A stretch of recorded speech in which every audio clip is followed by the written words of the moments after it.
All right, moving on to The Dentist 2, Brace Yourself.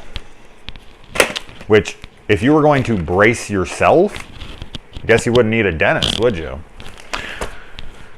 All right, so first off, this movie is directed by Brian Yuzna again. He comes back here, but it's got Clint Howard in it. Now, Clint Howard is only in this movie for like 5 minutes, but it's got Clint Howard, so it's already cool. I already say that every fucking time he's in a movie. I'm like, this movie is instantly cool.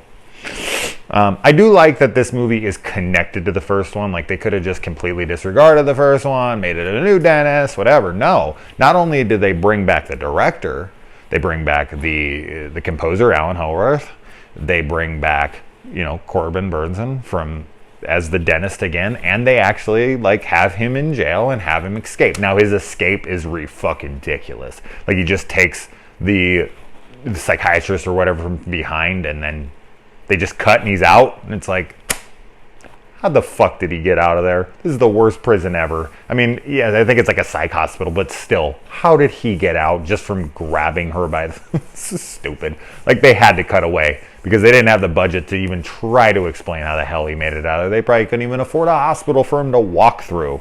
But it wouldn't have mattered, because what would he have done? They would have had to have written a better excuse than that. I mean, we deal with it all the time. I mean, I saw it just recently in Silent Night, Deadly Night 2, the way that fucking Ricky escapes. It's like, no. It is much harder to escape. Just watch Terminator 2, which I was just talking about in the last fucking video.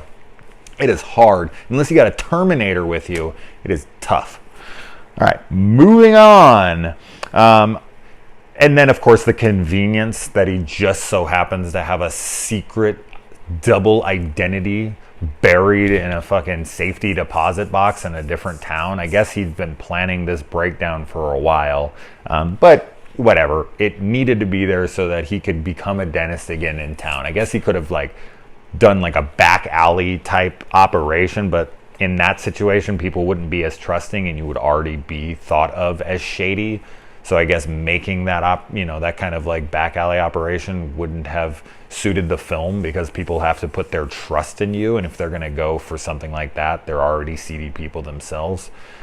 Maybe that's where they would have went with 3. That they did approve that, but it never ended up happening, which is a shame, because it would have been fun if they did another one. I actually preferred this one a little bit more, probably because Clint Howard's in it. But they also upped the gore level, and of course I'm going to enjoy that, especially like the inside the mouth shit. Holy shit, man, there's some bad ones here, especially the excuse me calling her this because I don't know her name, but this is how the only way I can fucking say it. She's the fat chick. And he ties her to the chair and he drills into her tooth. She's not Novocained up or anything. Drills into her fucking tooth, and then is just taking one of those picks and just raking it in there and just moving it around. There's no way this chick would have fucking... No way she could have stayed conscious. I'm sorry. I've had something similar to that. I've had a doctor stick it in, just had an open thing, and he put it in. And oh my God. Holy fuck, dude. I'm tattooed all over the place. I've been in car accidents. I've been in shit. You can't ignore pain like that. Like, if that was for half a second. If you're somebody who's just doing that to you and you were tied there, oh my, there's no way. It was tough, man. That was tough to watch because it's just like, fuck. So it was funny. It was fun to watch. It's fucking awful for the character, obviously, but this is what we watch this shit for, right? I also like the inside the mouth in this one's a little better, especially like the tongue action. He's like fucking, the person's like fighting, the fat chick's fighting with the tongue, and he's like just drilling it, and he's like, get the fucking tongue out of the way. That was making me laugh a lot. I like how when he is offered this cottage, this small cottage from his potential, love interest, she brings him over to the house, and she's like, oh, well, it's really small. And she's like, here it is. It's like it's almost the size of my house. Like, not really, but it's not that much fucking small, like smaller than my house I live in now. This thing is huge. Now I get it. Like, I'm guessing she thought he was a dentist, so he's used to like a fucking 10-bedroom house or something. But when they turned and she's like, it's just so tiny, you're probably not going to want it. And it looked like a full house. I laughed. I was like, is that all you could afford? Or am I supposed to believe like that's a small house? Or is it big? It wasn't a mansion or anything like that. It looked like a 2-bedroom house, though. It was funny to me. Now, there is one scene in this movie that I can definitely relate to, and it's when he's out to dinner and the fucking waitress comes up to the table and she's trying to take her order and he cannot stop staring at her fucked up teeth. Her teeth are just gangly and they're just crooked and they're all over the place. Like, for me personally, like, teeth are a deal breaker, man. Like, I can look past a lot of shit if I'm like dating or if I'm whatever, but for some reason, if you have like really fucked up teeth, like, I just can't. And even if I'm not dating, even if I'm around somebody whose teeth are just like crooked all over the place, this one's that, like, my brain is just like, what is that? I can't. Punish. So yeah, like, when he's at the thing and he's just looking at it, he's just, like, I'm not a fucking psycho killer that's gonna probably try to tie her to a chair later and fucking drill on her or anything, but it's too much. Like, I probably would have put down the menu and been like, nah, I'm good. So that one scene I had to laugh a little bit. Now we do get, Alan Howarth, as I said in the last review, did the music for Halloween 2 as well as 3 through 6. But in Halloween 2, they have what's called a stinger, and it's this like this. I can't retract that. Ugh, that was awful. But there's this sound that makes in Halloween 2. I'm trying to think of a scene where it happens. I want to say the scene where he comes up behind the nurse and he sticks her with the thing and he lifts her up and then they show it. Or like a lot of the times where he like steps out and it makes that like really high pitched noise.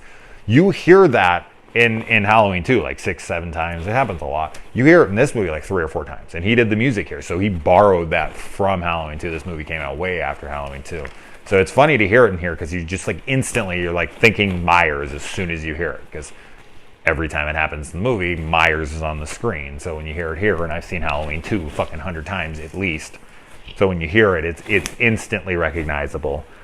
Why he borrowed it instead of just making up a new one, it is 100% sure the exact same thing. Trust me.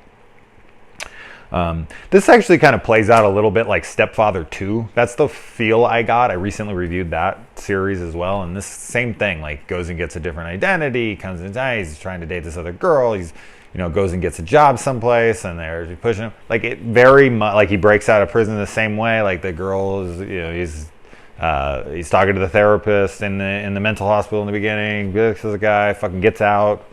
It's very similar of a film, very, very similar.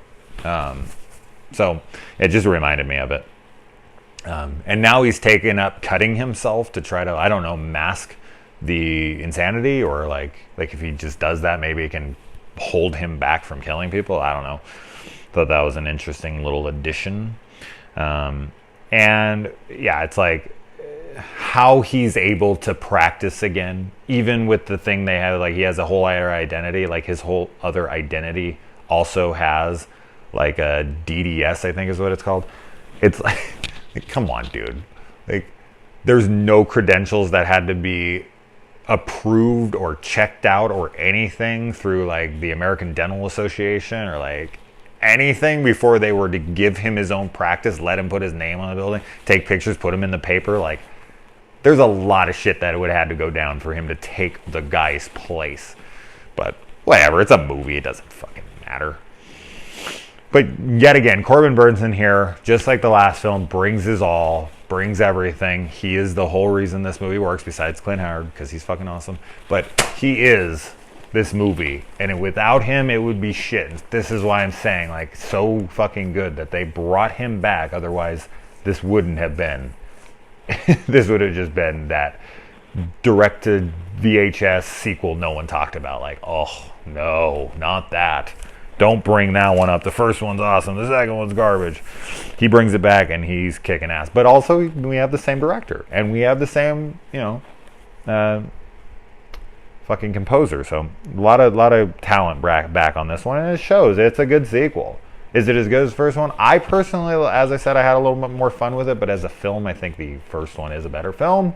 I like more fun films, and there's more fun kills and gore and stuff in this. So when I'm just rating things off of pure entertainment level, because that's what these films are to me, I had more fun watching this. So for me, it is my better film.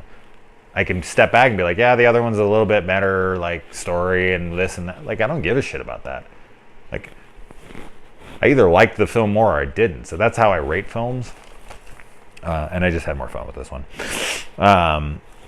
And I like the line when he's about to torture the fat chick and he's like, let's play truth or tooth.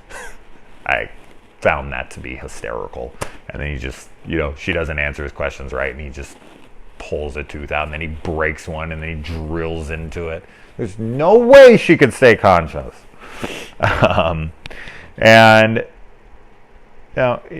here comes the ending of the movie, and the girl pumps his fucking face full of nails, like the prequel to Hellraiser with Pinhead, where he's just driving down the street and he's laughing his ass off with a whole bunch of pins in his face, or nails in his face, and he pulls one out and he starts digging it into his broken tooth.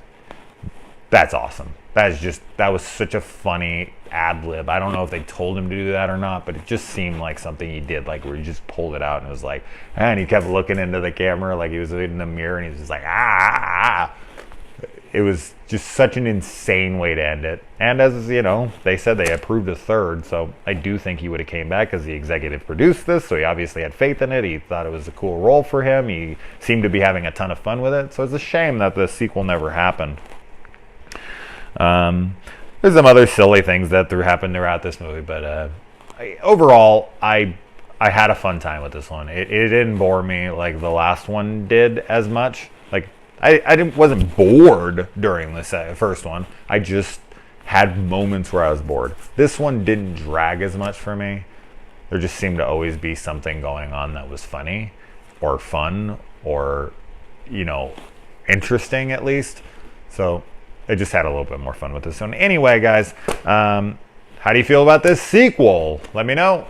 I have another movie to review that I also watched tonight. I watched a shitload of movies tonight, so I'm going to get to that. All right, Dennis done. That was easy. Only 2 movies. I need to start doing 2 movie series.